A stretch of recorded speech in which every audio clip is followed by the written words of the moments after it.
You might think you're the only one who feels this crushing rush, always needing to do more, earn more. You believe that constant push for speed is just part of being a grown-up, a personal struggle. But this feeling of never being enough, of chasing a finish line that moves, isn't just in your head. It's built right into the ground we walk on, a basic rule of American life. So, what does that basic rule actually look like in our day-to-day lives? It looks like working through lunch, grabbing a quick 30-minute bite at your desk, while people in other countries take long, relaxed breaks with friends. It's that feeling that no matter how much you get done, there's never enough time. And what's really strange is that we have all this amazing tech, smartphones, laptops, everything that was supposed to make our lives easier and save us time. But it feels like it's only made things faster. It's made us less patient. This has left so many of us feeling completely burned out and exhausted. But what if faster isn't always better? In this video, we're going to dig into the real reasons America is built for speed. We'll look at where this constant pressure comes from and explore what happens when people actually decide to slow down. The results are pretty surprising. So, where did this obsession with speed even come from? Believe it or not, the blueprint for our fast-paced life was drawn up more than a century ago,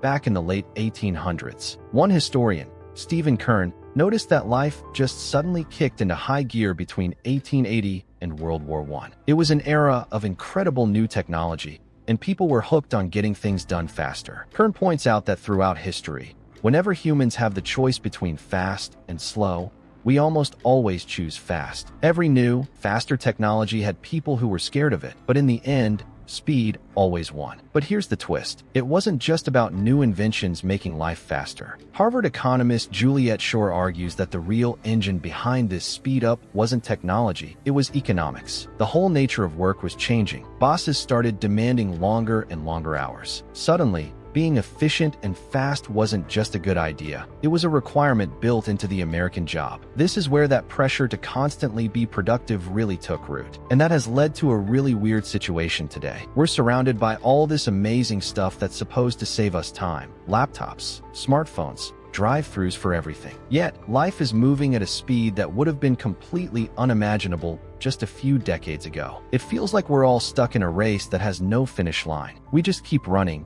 but we never actually arrive. What's strange is that deep down, most of us still see speed as a good thing. Even when we complain about being so busy, we see going faster as the solution to having too much to do. But there's a real human cost to all this. As one writer, Jeremy Rifkin, pointed out way back in the 80s, we've sped up our lives so much that we've become less patient. We're so focused on what's next that we've lost the ability to just enjoy the moment we're in, or even think about the past. Another thinker, Wolfgang Sachs, described it as a collision. It's the super-fast speed of modern life crashing right into the slow, natural rhythm of the earth. And that collision is shaking everything up. So what's the machine that keeps this high-speed collision going? It's not our phones or our laptops. It's the economic system we live in. At its core, it's an engine designed to make us feel like we never, ever have enough.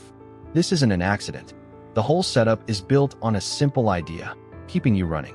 As Harvard economist Juliet Schor pointed out, the very nature of work has been re-engineered. Bosses started demanding longer hours, more output, more efficiency. Work became a race with no finish line. And that pressure doesn't just stay at the office. It bleeds into our entire culture. Suddenly, money becomes the ultimate prize. We're taught from a young age that we need more of it, that it's the key to happiness. But the goalpost is always moving. You get the raise, you buy the thing, but the feeling of satisfaction just doesn't last. The system needs you to stay hungry. You can see this playing out even with students. They're not just learning anymore. They're grinding for grades to get scholarships to get good jobs. The entire path is paved with financial pressure before they even enter the workforce. It's all about securing a stable career, not about genuine curiosity. But here's where things get interesting. A rebellion is starting to brew. People are getting tired of their lives spinning out of control. They're starting to realize the trade-off isn't worth it. In fact, Schor's research found that millions of Americans are intentionally making a change. They're choosing to earn less money in exchange for more time. One study showed that almost 30% of people had voluntarily taken a pay cut to get their life back. They're choosing to step off the hamster wheel. It highlights a massive difference in values. As one counselor, Malia Smith, observed, many other cultures see people as human beings first. But in America,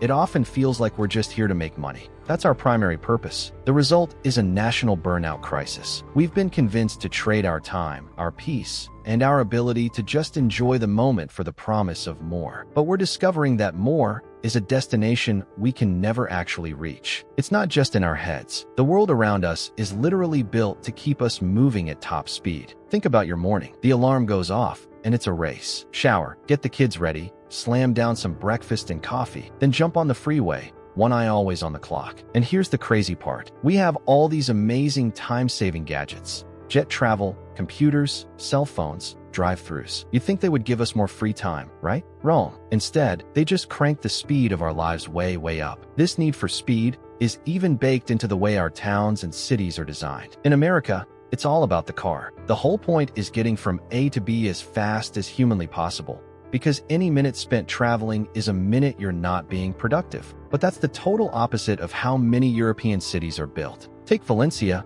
in Spain. An American student there noticed something weird. There were no drive-thrus. The city is designed to be walkable and compact on purpose. The goal isn't to rush you through a meal. It's to encourage you to slow down, to actually sit and talk to people. This constant pressure to be productive has a huge cost. When breaks are seen as a sign of weakness, people just burn out. They get exhausted, overwhelmed, and feel totally disconnected from their own lives. But some companies are starting to realize this is a terrible strategy. One group, called the Energy Project, tried something radical. They had their employees take a full 90-minute break. The result? Productivity actually went up by 13%, and people were 23% more engaged with their work. It turns out, slowing down is good for business. And this isn't just about feeling stressed. It's bigger than that. Back in 1987, an author named Jeremy Rifkin warned that by speeding everything up, we're becoming less patient. We're losing our ability to just enjoy the moment we're in. Another thinker, Wolfgang Sachs, put it even more bluntly. He said the environmental crisis is basically a collision between two different speeds, the super-fast pace of our modern world crashing into the slow,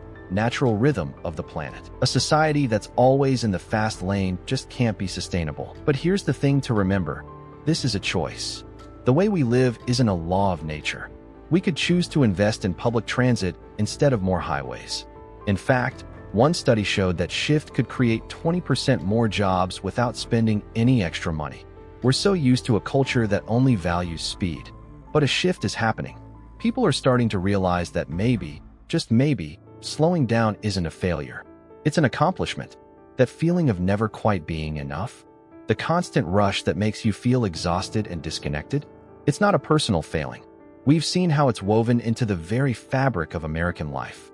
We've been trained to trade our peace for a promise of more, a destination that keeps moving further away. But here's the hopeful truth. We're not stuck.